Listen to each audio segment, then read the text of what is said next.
एक धेनुकासुर नाम का एक असुर रहता है वृंदावन में। ये धेनुकासुर जो है ये गधे के रूप में था। भगवान को जब ये बात पता चली, ग्वाल बालों ने आकर के कही, बोले लाला एक धेनुकासुर नाम का एक दैत्य रहता है, वो अपने बगीचे में खेलने नहीं जाता, उसके बगीचे के आसपास यदि कोई पहुंच जाए तो वो मारने आ जाता है, तू वाको बद कर दे। लेकिन ठाकुर जी के मन में कोई और लीला चल रही है। लाल जी कह रहे हैं धेनुकासुर का वध मेरे हाथों होना जरूरी नहीं है, मेरे हाथों यमुना को अपवित्र करने वाला विषैला जो नाग है कालिया, उसका वध होना बहुत जरूरी है। और कालिया के वध के लिए दाऊ दादा का हमारे साथ में वन ना जाना बहुत जरूरी है। क्यों? बोले बलराम जी कौन है? शेषावतार, शेष नाग ही तो हैं। और बोले नाग के सामने दूसरे नाग को मारेंगे, उसको देखने में अच्छा थोड़ी लगेगा। वो कितने भी हमारे बड़े भैया हों, लेकिन अपनी जात का पक्ष तो लेंगे, अपनी प्रजाति का पक्ष तो लेंगे। ऐसी कोई लीला की जाए कि दाऊ दादा हमारे साथ एक दिन वन जाने से चूकें और हम कालिया नाग को मारें। अच्छा ठाकुर जी ये लीला क्यों कर रहे हैं? बहुत ध्यान से सुनना। बदला लेना चाह रहे हैं बलराम जी से। बड़े भैया और छोटे भैया, दो भाई जिस घर में होते हैं उनको पता होगा,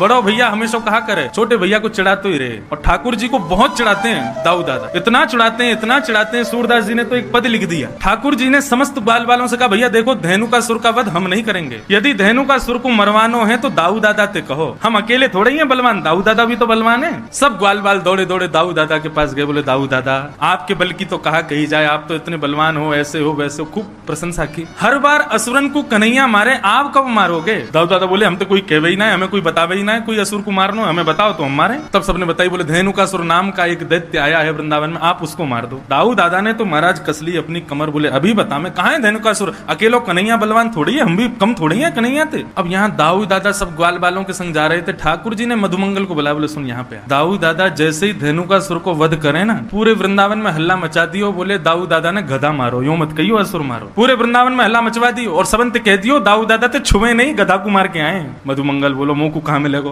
बोले बढ़िया दूध पिवाऊंगा तो और तू कहेगा छाछ पिवाऊंगा, दही दे दूंगा, मक्खन खवाऊंगा अपने हाथ से, तू मेरे बस इतना काम कर दे। मधुमंगल बोलो ठीक है कर दूंगा। अब महाराज दाऊ दादा धेनुकासुर को मारने के लिए गए। साधारण गधा नहीं था, विशाल विकराल गधा, एक पूरा वन उसके वश में था, आज भी वो वन है। जैसे ही दाऊ दादा को धेनुकासुर ने देखा, दूर से ही महाराज दुलत्ती उठाता हुआ धेनुकासुर आया। दाऊ दादा ने दांव पेच खेला, उसके भीतर नीचे से जाकर के उसके दो टांगों को पकड़ के आसमान में 4-5 बार घुमा घुमा के एक वृक्ष के पास जाकर के फेंक दिया। वृक्ष से टकरा करके धेनुकासुर का वध हो गया। अब दाऊ दादा सोच रहे हैं लाला हमारो इतने सारे राक्षसन को मारे, सब लोग या को कंधा पे उठा करके सब नाचे, गाँव में धूम मचावे, पूरे ब्रजमंडल में पुष्प वर्षण होवे, गोपी अटारीन ते फूल बरसा में सब स्वागत करें लाला को, आज वैसे ही स्वागत मेरो होवेगो। श्रीदामा आदि सब सखाओं से ठाकुर जी ने कही तुम लोग खूब जय जयकार करते हैं हो इनकी, और मधुमंगल से कही तू पहले भाज के सबन को बता दियो गधा कुमार के आ रहे हैं। अब तो श्रीदामा तन सुखा मन सुखा धन सुखा सबरे ठाकुर